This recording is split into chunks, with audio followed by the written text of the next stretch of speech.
अच्छा देखो एक बार, मेरे ख्याल में प्रीवियस क्लास में हमने ये वाला कर लिया था और ये एनसीईआरटी के हिसाब से आखिरी क्वेश्चन था। आज हम लोगों को टोटल 8 के 10 क्वेश्चन करना है, ठीक है, और वो सारा का सारा एक्स्ट्रा क्वेश्चन। लेकिन एक्स्ट्रा क्वेश्चन होते हुए भी they are really very very very important questions इस चैप्टर के कॉन्टेक्स्ट में, ठीक है। कुछ उसमें से एग्जाम्पलर से भी है और कुछ मान लो कि पीवाईक्यू से भी है। स्टार्ट कर रहे हैं फिर। देखिए पहला एक्स्ट्रा क्वेश्चन, आप एक हेडिंग भी लिख सकते हो उसके पहले, एक्स्ट्रा क्वेश्चन। आप देखो एक बार बात करते हैं। ये कह रहा है कि 2 poles of height 18 metre and 7 metre are erected on the ground, ठीक है। A wire of length 22 metre is tied to the top of the poles, find the angle made by the wire with the horizontal. Photo देखो ऐसा कुछ रहेगा, एक 18 metre का है पुल और दूसरा कितना का है, 7 का है। दोनों के टॉप को आप एक 22 मीटर के पोल से क्या कर रहे हो, मतलब 22 मीटर के वायर से क्या कर रहे हो, अटैच कर रहे हो। और आपको इस सिचुएशन में पूछा हुआ है कि find the angle made by the wire with the horizontal. तो देखो हॉरिजॉन्टल ये है, इसके पैरेलल एक लाइन आप इस तरीके से ड्रॉ कर सकते हो और कहीं ना कहीं ये वाला एंगल आपसे पूछा हुआ है। तो निहायत ही वाहियात क्वेश्चन है, बहुत इजी है। अब देखिए कि ये अगर 7 है और ये वाला पूरा का पूरा अगर 18 है, तो ये जो पोर्शन है बी से लेके ई तक का, ये ऑटोमेटिकली कितना हो जाएगा, 7।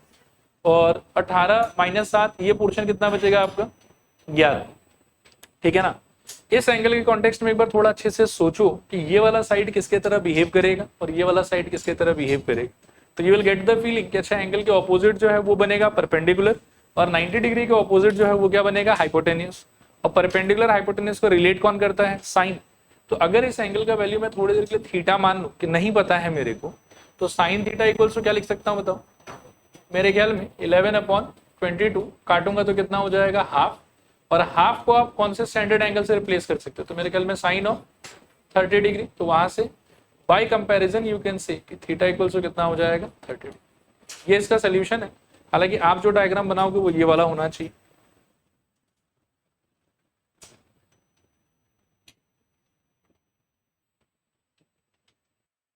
हो गया होगा बनाना।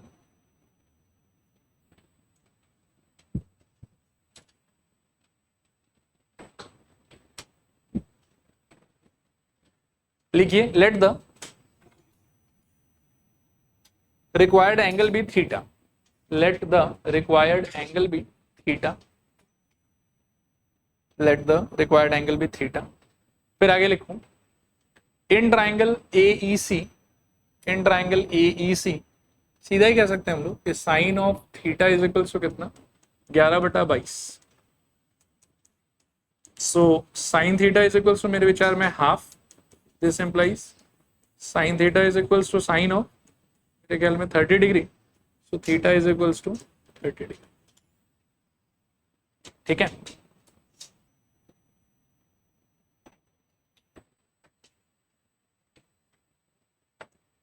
डन। आगे बढ़ रहे हैं फिर यहां से।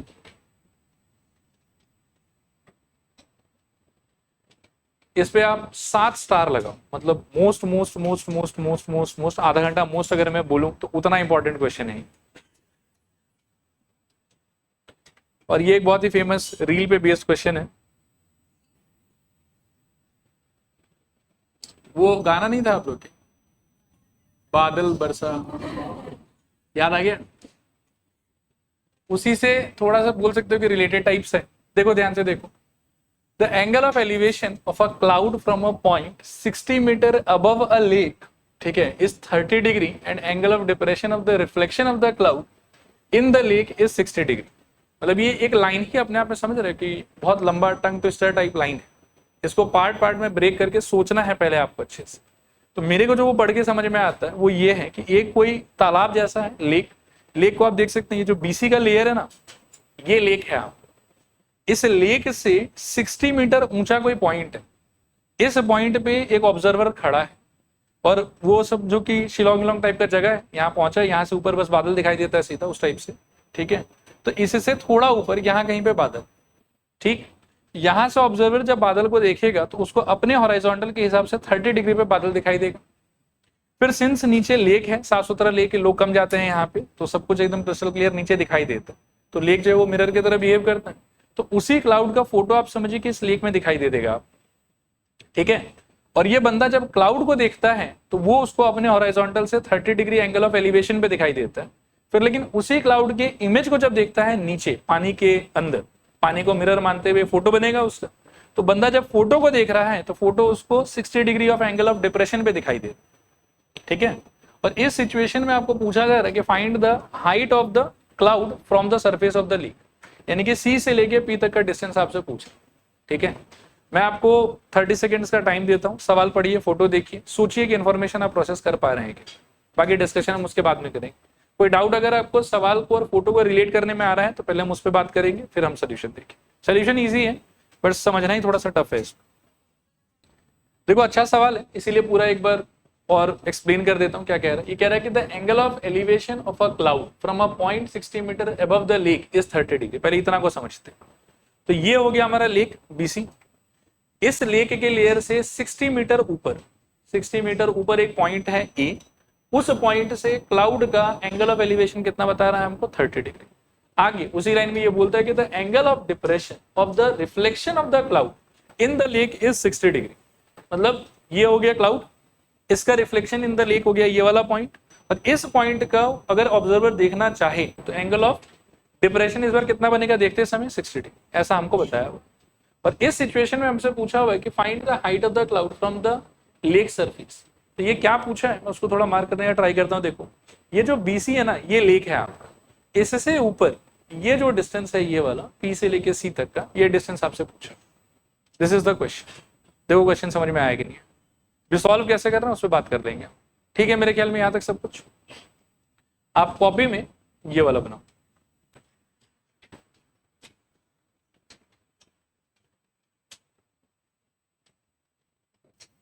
बनाना हो गया होगा मेरे ख्याल में। पहले मैं आप लोगों से एक दो बेसिक इंफॉर्मेशन मांग लेता हूं, देखता हूं कि समझ में आया कि नहीं आया। ऑब्जर्वर कहां पे है बताओ, ए पे।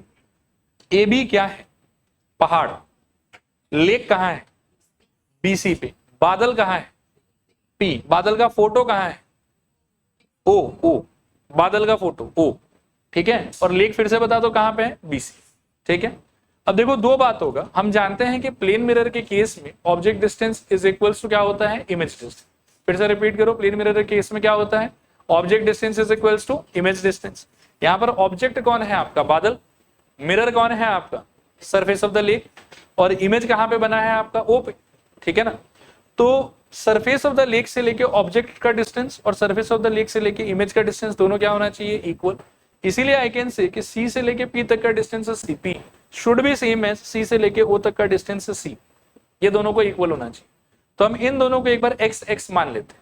और क्यों इसको एक्स एक्स मान रहे हैं, क्योंकि क्वेश्चन में ना हमको बादल का distance from the surface of the lake ही पूछा हो, तो बेसिकली हमको सीपी का ही आंसर बताना है उसको।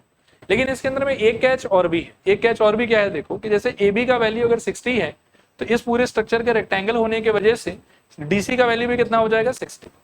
तो पहले तो आई विल अज्यूम कि CO is equals to CP is equals to X, but AB is equals to CD is equals to how much, 60। और 60 वाला पोर्शन अगर माइनस कर देते तो PD कितना हो जाएगा, X माइनस 60। ये हो गया एक बात। दूसरा बात है कि भाई सिर्फ APD को अगर मैं इंडिविजुअली देखूं तो आई थिंक सफिशिएंट इन्फॉर्मेशन नहीं है मेरे पास।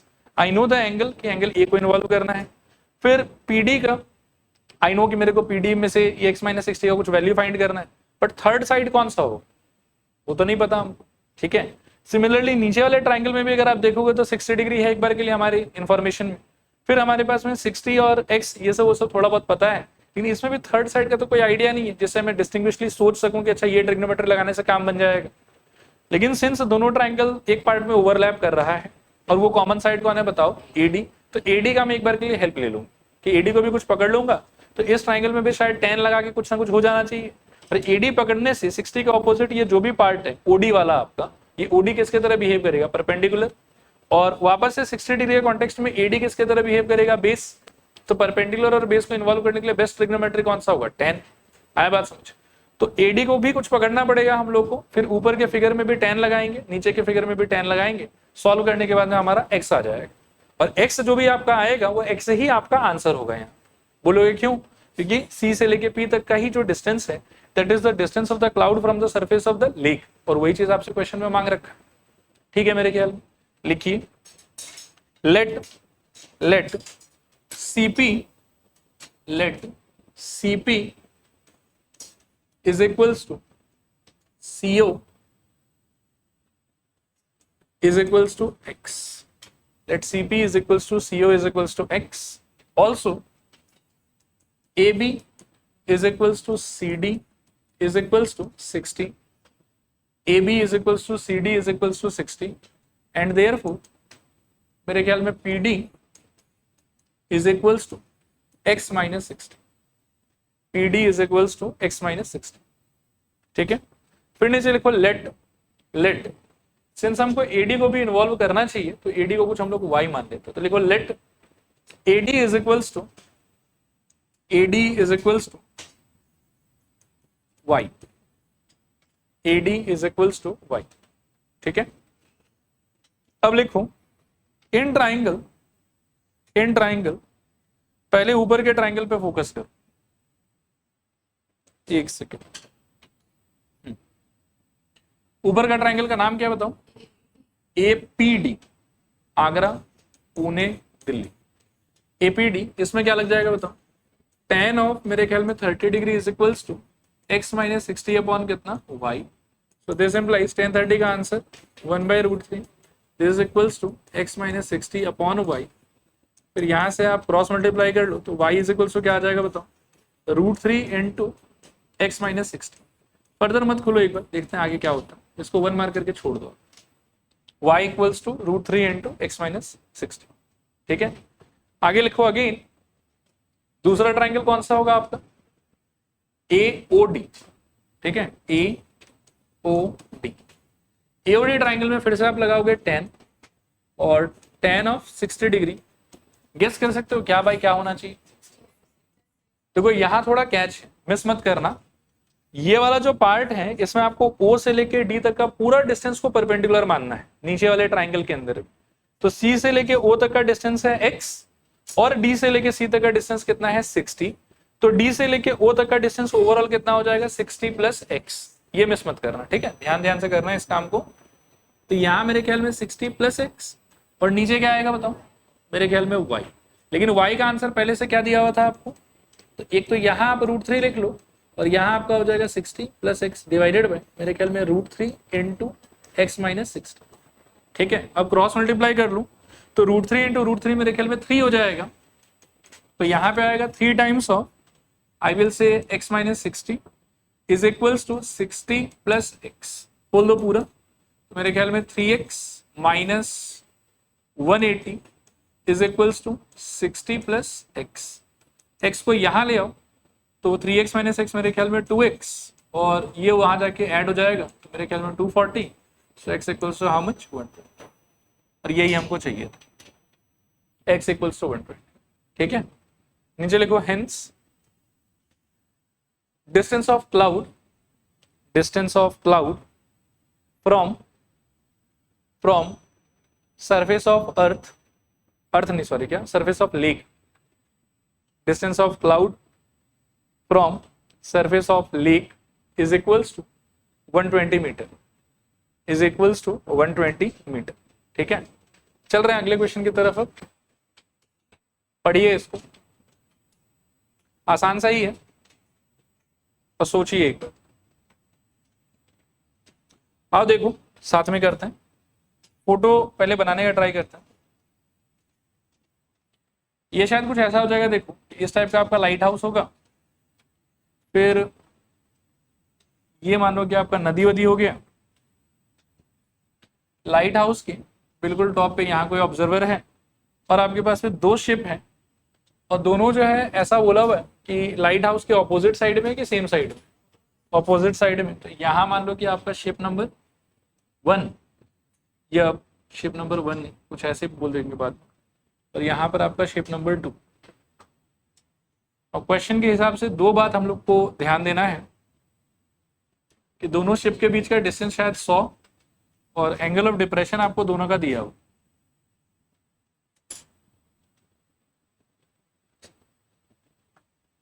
देखो ऐसा कुछ फोटो होना चाहिए आपका.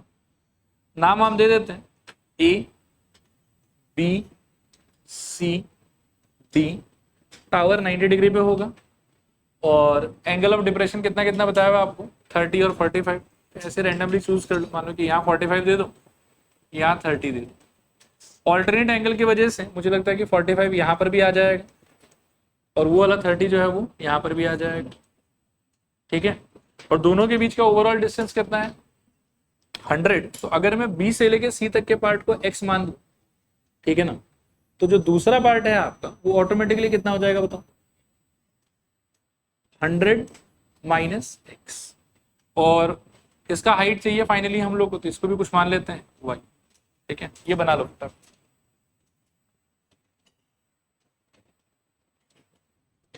और करते हैं फिर इसके आगे, लिखूं इन ट्राइंगल ABC मेरे ख्याल में 10 लगा सकते हो आप। तो tan of 45 is equals to I think y by x, और यहां से आपको मिल जाएगा 1 is equals to y by x. Finally you will get x equals to y, ठीक है। इसको आप मार्क कर लें इक्वेशन नंबर 1, चलेगा मेरे ख्याल में। फिर ट्राइंगल चेंज कर रहे हैं हम लोग, इस बार मान लो कि आ जाते हैं ट्राइंगल ACD पे, ठीक है। तो ACD में हम कह सकते हैं कि tan of 30 degree is equals to मेरे ख्याल में y divided by 100 minus x. This implies tan 30 का आंसर 1/√3। फाइनली आपको x चाहिए कि y चाहिए, मेरे ख्याल में y चाहिए। तो हम एक काम करते हैं कि ये जो x है इसको रिप्लेस कर देते हैं किससे, y से ही रिप्लेस करके फायदा है आपको। तो this is equals to I think ऊपर y आ जाएगा, नीचे it will be 100 minus y. Cross multiply करने से 100 minus y is equals to I think √3y, और y को वहां भेज दो तो I think 100 is equals to √3y plus y, ठीक है। यहाँ से एक दो लाइन का सिंप्लीफिकेशन और है। This implies 100 is equals y common अंदर बचेगा √3 प्लस, ठीक है। और क्रॉस मल्टीप्लाई अगर कर लेते हो तो y is equals to 100 divided by √3 plus, ऐसा कुछ आएगा। √3 लेकिन डिनोमिनेटर में नहीं छोड़ सकते हैं, so this is equals to 100 times √3 minus 1, और अपॉन में I think √3 plus 1 into √3 minus 1। This implies y is equals to 100 times again √3 minus 1 upon, मेरे ख्याल में इसको सिंप्लीफाई कर पाओगे तो 2 काट के ये हो जाएगा 50। So y is equals to 50 times √3 minus, ठीक है।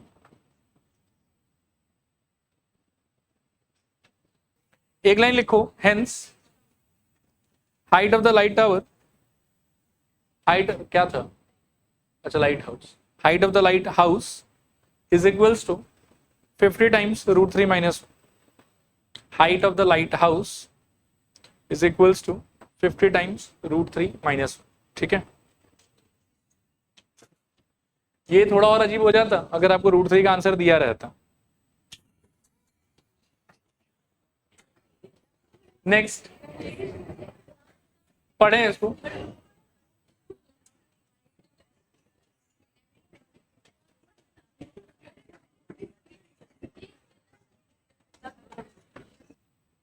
कर रहे हैं, बात कर रहे हैं इस पे। ये कह रहा है कि the length of the string between kite and a point on the ground is 85 metre. फिर if the string makes an angle theta with the level of ground such that tan theta is equals to 15/8, how high is the kite, ठीक है। अब ये देखिए क्या कैसा situation होगा, मेरे ख्याल में डायरेक्टली एक राइट एंगल ट्राइंगल ही ले सकते हैं इस टाइप से, और थोड़ा सा डेटा डालने का ट्राई करते हैं इसमें। नाम मान लीजिए कि ABC हो गया, तो अब सपोज कीजिए कि यहाँ पर आपका काइट, सोचना ध्यान से, हाँ, तो और ग्राउंड आपका BC है, ठीक है ना। तो काइट को ग्राउंड से जोड़ने वाला जो रस्सी होगा वो इस फोटो में कौन बन सकता है, AC बन सकता है। वो कितना दिया हुआ आप, वो मेरे ख्याल में आपको 85 दिया हो, और आपको बोल रहा है कि जो रस्सी है वो ग्राउंड के साथ में कितना एंगल बना रहा है, मेरे ख्याल में कितना थीटा बना रहा है। और इस सिचुएशन में जो है वो आपको tan थीटा का आंसर दिया हुआ, tan थीटा कितना दिया बताऊं 15/8, और आपसे पूछा हुआ कि how high is the kite from the ground, how high is the kite from the ground. Can you guess कि क्या पूछा आपसे, AB पूछा, करेक्ट। तो आपके लिए AB जो है वो क्वेश्चन मार्क। अब थोड़ा सा 10 मिनट, मतलब 10 मिनट नहीं 10 सेकेंड अपने दिमाग को चलने दो और सोचो क्या कर सकते हैं। देखो यहाँ ध्यान से, tan का अगर आप रिकॉल करो कि रेशियो वाला डेफिनेशन क्या होता था तो क्या याद आता है आपको, परपेंडिकुलर बाय बेस होता था। इस फोटो में परपेंडिकुलर की जगह पर कौन है और बेस की जगह पर कौन है? मेरे ख्याल में परपेंडिकुलर की जगह ए बी और बेस की जगह मेरे ख्याल में बी सी। तो ये जो 15/8 है, बेसिकली मैं इसको अगर बहुत सिंपल वे में सोचूं तो मुझे ऐसा सोचना चाहिए कि A B by B C का जो रेशियो है that is given to me as 15/8 और मेरे को ए बी पूछा हुआ है। तो थोड़े टाइम के लिए मैं क्या कर सकता हूँ, देखो आई विल से कि let A B is equals to 15 times of K and B C is equals to 8 times of K, ऐसा तो ले सकते हैं ना, ठीक है। तो इसका मतलब ये कितना हो गया आपके लिए 15 के और ये कितना हो गया आपके लिए 8 के। लेकिन क्या कि तीनों मिलके पाइथागोरस तो सेटिस्फाई करेगा ही करेगा, तो पाइथागोरस सेटिस्फाई करा के आप उस सिचुएशन से के ढूंढ सकते हैं। और के जब आपको एक बार मिल गया तो के आपका आंसर नहीं, आपका आंसर तो ए भी होना चाहिए था, तो उस के को आप 15 के साथ में मल्टीप्लाई कर देना, 15 के आपका आंसर हो जाए, ठीक है। लिखिए here AC equals to 85, AC is equals to 85। आगे लिखना tan theta equals to 15/8, tan theta is equals to 15/8 is equals to AB by BC, is equals to AB by BC। तो नीचे लिखना let AB is equals to 15K and BC is equals to 8K and BC is equals to 8K। Now by Pythagoras बता सकते हैं क्या statement होगा? AC square लिखिए, आप लोग भी लिखिए, AC square is equals to BC square plus AC square, अच्छा नहीं sorry BC square plus AB square, ठीक है। AC का आंसर कितना है फोटो में 85 square, BC is I think 8K and AB is I think 15K, ठीक है। अभी सॉल्व करने पे देखो ये हो जाएगा मेरे ख्याल में 7225, ठीक है। और ये वाला होना चाहिए शायद से 64K स्क्वायर, ये होना चाहिए 225K square. This implies 7225 is equals to 289K square. चलेगा यहां तक? इसके आगे देखो मेरा सुझाव क्या है, आपको ध्यान से सुनते जाना। K स्क्वायर इक्वल्स टू क्या हो जाएगा आपके लिए 7225 डिवाइडेड बाय 289। अभी सुनो, ऊपर वाला जो पार्ट है ना, मतलब आप ना यहाँ काटापीटी मत करो, टाइम वेस्ट होगा आपका, ठीक है ना। आप दिमाग लगाओ थोड़ा सा।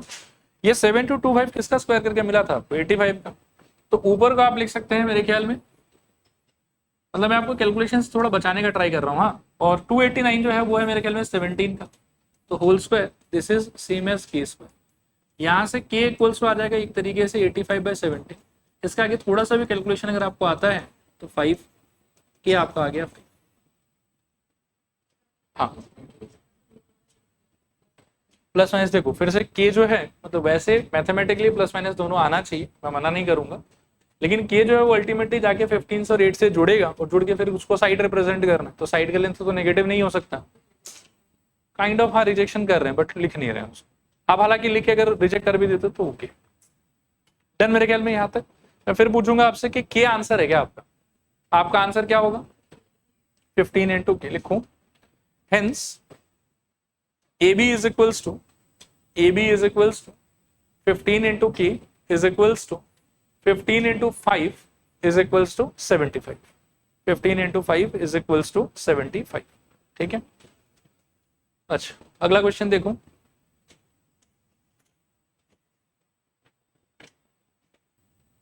एक नोट लिखो। ऑल्टीट्यूड शब्द का ऐसे जनरली आप मतलब क्या सोचते? हाइट। लेकिन जब कभी भी आपको सन्स ऑल्टीट्यूड या फॉर्मेट में दिया रहे ना, तो आपको सोचना है angle of elevation of sun. Altitude का मतलब होता है हाइट, लेकिन सन्स ऑल्टीट्यूड लिटरेचर का मतलब होता है सन का खुद का एंगल ऑफ एलिवेशन, ठीक है। लिखो note sun's altitude means angle of elevation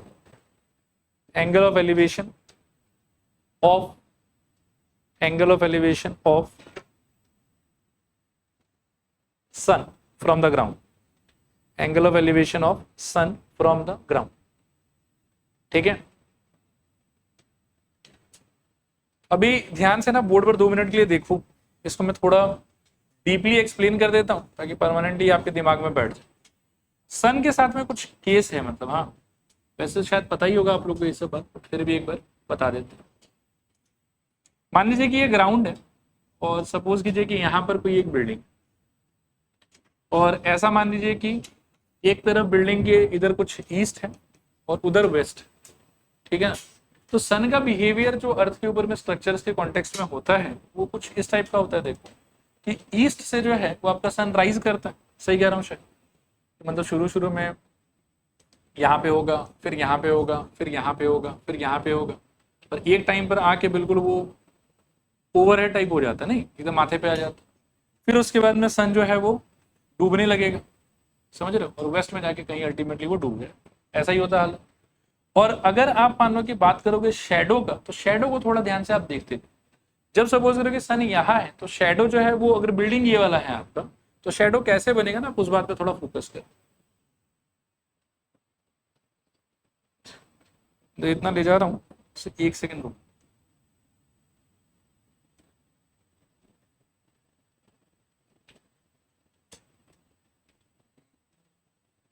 एक सेकंड,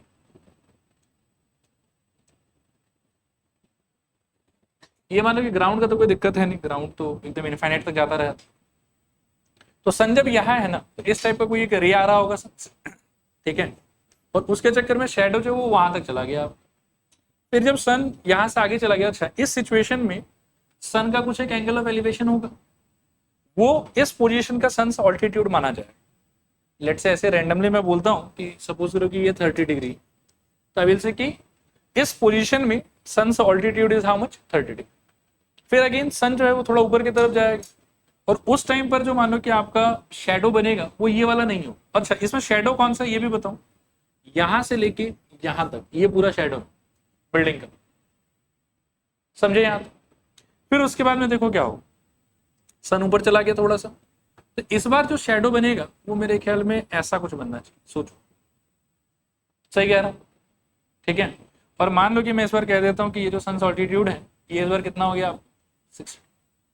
और इस सिचुएशन में जो शेडो है आपका वो उतना लंबा नहीं है, थोड़ा छोटा हो गया, ठीक है। फिर मान लो कि वापस से सन ट्रेवल करेगा, नए पोजीशन को अटेन करेगा, तो नए पोजीशन पे मान लो कि सन का जो रे वे आएगा वो ऐसा आएगा। अब सन ऑल्टीट्यूड थोड़ा और बढ़ गया, ऑलमोस्ट मान लो कि आई विल से कि this has now become let's say 75 degree, ठीक है। और इस सिचुएशन में जो बिल्डिंग का शेडो होगा, शेडो देखो मार्क करूंगा तो पता नहीं समझ में कितना आएगा, बट आप समझिए बस ये पोर्शन आपका शेडो, ठीक है। फिर मान लो कि सन जब एकदम ओवरहेड चला गया, तो आपको पता होगा कि जब सन मतलब 12 बज रहा होता है तो लेंथ ऑफ शेडो जो वो ऑलमोस्ट प्रैक्टिकली 0 जैसा होता है, सन इज टोटली ओवरहेड, तो इस टाइम पर कोई शेडो बनेगा ही। और अगेन जब सन मान लो कि इस पोजीशन से उस तरफ चला जाएगा ना, तो धीरे धीरे अब रे क्या है कि ऐसे जाने लगेगा, और यही जो शेडो का वेरिएशन आपने देखा था वो वेरिएशन आप उधर भी देखें। इसीलिए क्या है कि बिल्कुल अर्ली मॉर्निंग के टाइम पर आपका शेडो बहुत लंबा होगा, ठीक है। और जैसे जैसे दिन बढ़ेगा आगे, तो 12 बजते बजते शेडो धीरे धीरे क्या होने लगेगा, आपका छोटा होने लगेगा। फिर 12 बजे के बाद में जब सूरज ढलने लगेगा, तो धीरे धीरे फिर से आपका शेडो क्या होने लगेगा, बड़ा होने लगेगा।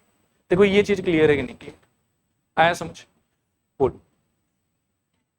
क्लियर मेरे ख्याल में यहां तक। और वापस से मैं बोलूंगा, देखो इसमें एक ही ये इंपॉर्टेंट शब्द है, इस शब्द को लेकर ज्यादा कंफ्यूज मत हो। ऑल्टीट्यूड का ऐसे जनरली मतलब हाइट होता है, बट सन का हाइट क्या ही नापोगे आप, ठीक है ना। तो सन से ऑल्टीट्यूड जब भी बोला जाएगा तो वो इनडायरेक्टली आपको सन का ये वाला एंगल ऑफ एलिवेशन बता रहा है। और आप यहाँ पर साफ साफ एक चीज और नोटिस कर सकते हैं कि एंगल ऑफ एलिवेशन जितना कम रहेगा शेडो उतना लंबा रहेगा, जैसे जैसे एंगल ऑफ एलिवेशन बढ़ता जाएगा वैसे वैसे शेडो आपका क्या होता जा रहा है, छोटा होता जा रहा है। तो ये कॉमन सेंस का बात है, देखो समझ में आया कि नहीं है। अब ये समझ में आ गया तो फिर हम क्वेश्चन के कॉन्टेक्स्ट में बात कर सकते हैं, ठीक है। क्वेश्चन को देखिए, क्वेश्चन में क्या है कि the shadow of the tower standing on a level ground is found to be 40 meter longer when sun's altitude is 30 degree when it was 60 degree. Find the height of the tower. ठीक है, तो इसमें हमको इतना सारा shadow वेडो बनाने का जरूरत नहीं है।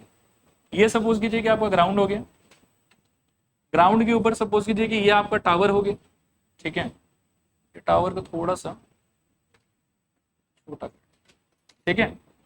फिर आप सपोज कीजिए कि सन का मेरे को दो सिचुएशन ड्रॉ करना है यहाँ पे, एक मान लीजिए कि यहाँ पे, और एक सपोज कीजिए कि थोड़ा सा से और आगे कर देते हैं, ठीक है। और शेडो का जहां तक बात है, तो एक शेडो मान लो कि इसके हेल्प से, आप कॉपी में देख लेना कैसे बनाते हो। एक शेडो ये वाला, और दूसरा शेडो जो है वो थोड़ा सा छोटा हो जाएगा, मान लो कि ये वाला, ऐसा कुछ। ये वो सिचुएशन है जब मैं एंगल ऑफ एलिवेशन को 30 डिग्री मान के चलूंगा, ये वो सिचुएशन जब मैं उसको 60 डिग्री मान के चलूंगा। क्वेश्चन के लैंग्वेज के हिसाब से वो ये बोलना चाह रहा है कि 60 डिग्री के टाइम पर जो भी मेरे शेडो का लेंथ था, क्या था वो नहीं पता हमको, लेट्स से कि वो x था, 30 डिग्री के टाइम पर उस वाले शेडो से 40 मीटर लॉन्गर था। इसका क्या इंटरप्रिटेशन रखते हो आप? मतलब उस टाइम पर शेडो का लेंथ x प्लस 40 होना चाहिए। ठीक है, सब लोग एक बार थोड़ा सा ड्रॉ करना रोको, ये चीज समझना जरूरी है। इस लाइन का क्या मतलब है बताओ, कि the shadow of the tower standing on a level ground is found to be 40 metre longer when sun's altitude is 30 degree than when it was 60 degree. Meaning मैं तो ये समझता हूँ कि 60 के टाइम पर जो शेडो रहा होगा और 30 के टाइम पर जो शेडो रहा होगा वो 60 वाले शेडो से 40 मीटर लॉन्गर होना चाहिए। ठीक है, मतलब 30 के टाइम पर जो शेडो है उसका ओवरऑल लेंथ कितना होना चाहिए, x प्लस 40। लेकिन 30 डिग्री का जब आप शेडो काउंट करोगे तो उसमें तो ये x वाला पार्ट काउंटेड ही रहेगा ना। शेडो तो आपका बिल्डिंग से नीचे से लेके यहाँ तक पूरा शेडो है आपका, और ये पार्ट ऑलरेडी आपने x मान रखा है, तो बचा हुआ पार्ट का आपको क्या मार्क करना चाहिए, 40 मेरे ख्याल। ठीक है, तो ये वाला जो पार्ट है, अब नामकरण चाहे जो भी करें हम, ये 40 होना चाहिए। यहाँ से आप देख सकते हैं कि 60 के टाइम पर शेडो का लेंथ कितना हो गया x, और 30 के टाइम पर शेडो का लेंथ कितना हो गया आपका x प्लस 40, ये 40 प्लस x। बना लीजिए इसको, ये a, ये b, ये मेरे ख्याल में c, और ये वाला पॉइंट को d बोल दूं। क्वेश्चन में एक्चुअली पूछा तो हमसे AD,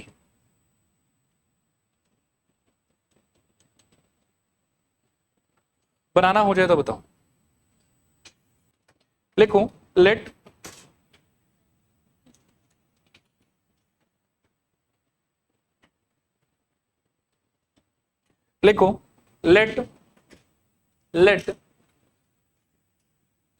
AD is equals to y, AD Agra Delhi is equals to y, and BD is equals to x, and BD is equals to x। दो ट्राइंगल है, एक एक करके ट्रिग्नोमेट्री लगाते हैं। पहले मान लो कि ABD पे लगा लो, ABD में हो जाएगा मेरे ख्याल में tan of 60 is equals to y by x। This implies √3 is equals to y by x। This implies मेरे ख्याल में y is equals to √3x। Equation 1। Triangle change करना है अब हम लोग ले लेंगे ADC, मेरे ख्याल में बड़ा वाला एकदम से। तो ADC ट्राइंगल के अंदर मेरे ख्याल में tan of 30 is equals to होना चाहिए y divided by x plus 40। ठीक है, तो this implies 1/√3 is equals to y के जगह पर √3x divided by x plus 40। जो कह रहे हो कि अल्टीमेटली y चाहिए, वो उसी से निकालेंगे, यहां मत रिप्लेस करो, घटिया सा वैल्यू आएगा फ्रैक्शन, क्रॉस मल्टीप्लाई कर लो। x plus 40 is equals to I think 3x, so 40 equals to 2x, x equals to यहाँ से आ जाएगा शायद से 20। और अब आप बोल दो कि equation 1 implies y equals to 20√3। ठीक है, नीचे लिखो hence height of the tower is 20√3 metre. Height of the tower is 20√3 metre. इसको ट्राई करो फटाफट। ऐसा वैसे क्वेश्चन कर चुके हो आप लोग, बस इसमें थोड़ा सा लैंग्वेज अलग है।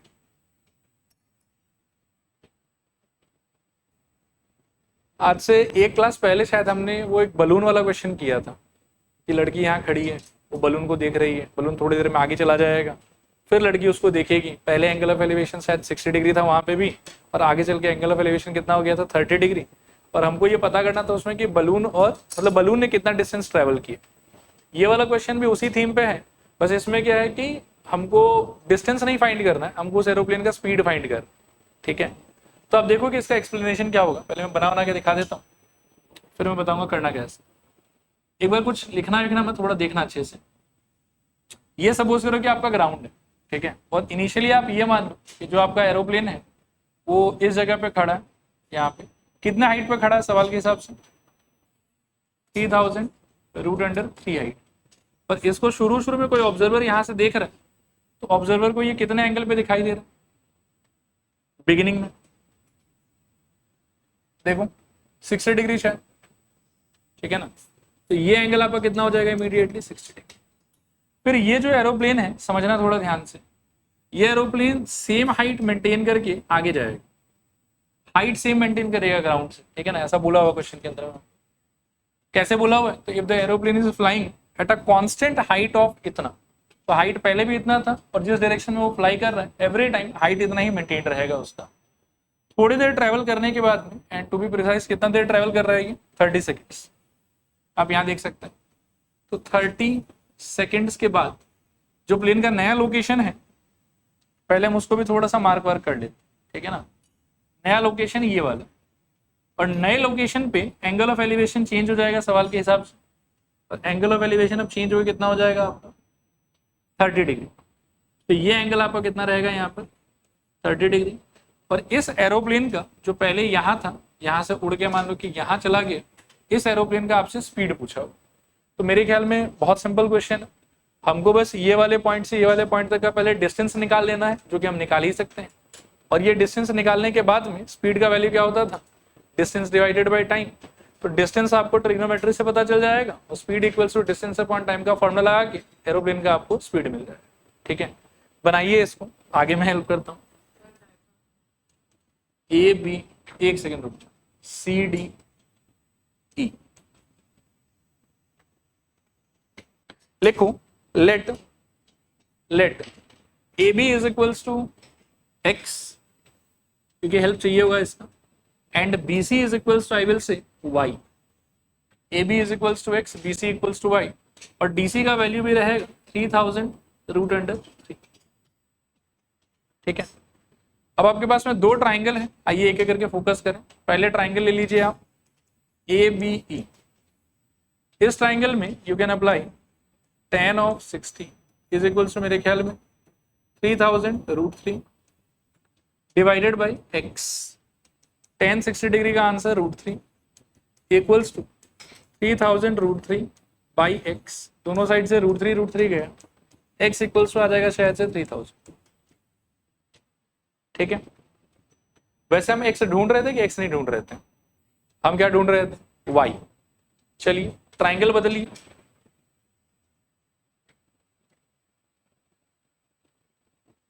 और ट्राइंगल बदल के फिर से आप 10 ही लगाइए। वैसे एक्स हमको सॉल्व करके प्रीवियस स्लाइड में मिल गया 3000, ठीक है। तब आप लिखो tan of 30 is equals to मेरे ख्याल में वापस 3000√3 divided by x plus y. tan 30 का answer 1/√3 is equals to 3000√3 divided by x itself is 3000 plus y. Cross multiply करोगे तो 3000 plus y is equals to √3 into √3 मेरे ख्याल में 3 हो जाएगा, और 3 into 3000 it will be 9000। So y equals to आएगा शायद से 6000, ठीक है। अब लेकिन वाई में तो आपका शायद फाइनल आंसर नहीं बनेगा, ठीक है ना, क्योंकि वाई क्या हो गया, रेक्टेंगल होने की वजह से अगर ये पार्ट वाई है तो ईडी वाला पार्ट भी कितना रहेगा, वाई रहेगा। तो y is basically the distance travelled by the aeroplane, ठीक है।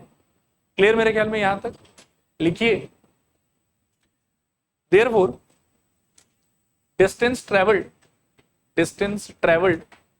Bye the aeroplane is equals to 6000।